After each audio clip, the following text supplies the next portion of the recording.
George V was King of the United Kingdom and the British Dominions, and Emperor of India, from 6 May 1910 until his death in 1936.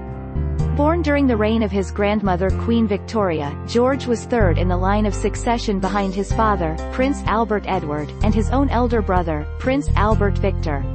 From 1877 to 1891, George served in the Royal Navy, until the unexpected death of his elder brother in early 1892 put him directly in line for the throne. On the death of his grandmother in 1901, George's father ascended the throne as Edward VII, and George was created Prince of Wales.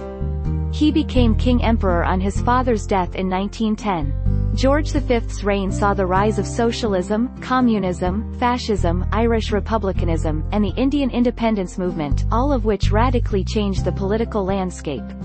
The Parliament Act 1911 established the supremacy of the elected British House of Commons over the unelected House of Lords. As a result of the First World War, the empires of his first cousins Nicholas II of Russia and Wilhelm II of Germany fell, while the British Empire expanded to its greatest effective extent.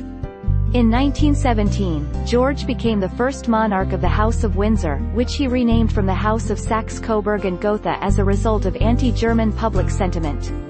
In 1924 he appointed the first Labour ministry, and in 1931 the Statute of Westminster recognized the dominions of the Empire as separate, independent states within the Commonwealth of Nations.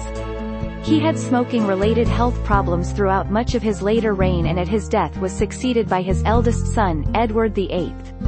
George was born on 3 June 1865, in Marlborough House, London. He was the second son of Albert Edward, Prince of Wales, and Alexandra, Princess of Wales. His father was the eldest son of Queen Victoria and Prince Albert, and his mother was the eldest daughter of King Christian IX and Queen Louise of Denmark. He was baptized at Windsor Castle on 7 July 1865 by the Archbishop of Canterbury, Charles Longley. As a younger son of the Prince of Wales, there was little expectation that George would become king. He was third in line to the throne, after his father and elder brother, Prince Albert Victor. George was only 17 months younger than Albert Victor, and the two princes were educated together.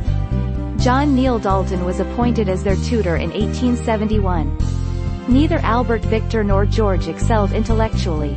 As their father thought that the Navy was the very best possible training for any boy, in September 1877, when George was 12 years old, both brothers joined the cadet training ship HMS Britannia at Dartmouth, Devon.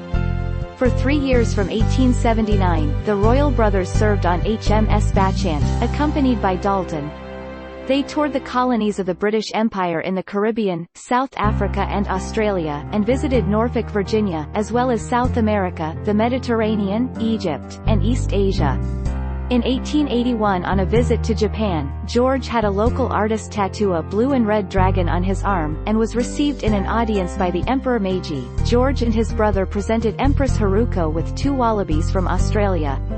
Dalton wrote an account of their journey entitled The Cruise of HMS Bachant. Between Melbourne and Sydney, Dalton recorded a sighting of the Flying Dutchman, a mythical ghost ship. When they returned to Britain, the Queen complained that her grandsons could not speak French or German, and so they spent 6 months in Lausanne in an ultimately unsuccessful attempt to learn another language. After Lausanne, the brothers were separated. Albert Victor attended Trinity College, Cambridge, while George continued in the Royal Navy. He traveled the world, visiting many areas of the British Empire. During his naval career he commanded Torpedo Boat 79 in home waters, then HMS Thrush on the North America Station, before his last active service in command of HMS Melampus in 1891–92. From then on, his naval rank was largely honorary. As a young man destined to serve in the Navy, Prince George served for many years under the command of his uncle, Prince Alfred, Duke of Edinburgh, who was stationed in Malta. There, he grew close to and fell in love with his cousin, Princess Marie of Edinburgh. His grandmother, father and uncle all approved the match, but his mother and aunt, the Princess of Wales and Maria Alexandrovna, Duchess of Edinburgh, opposed it. The Princess of Wales,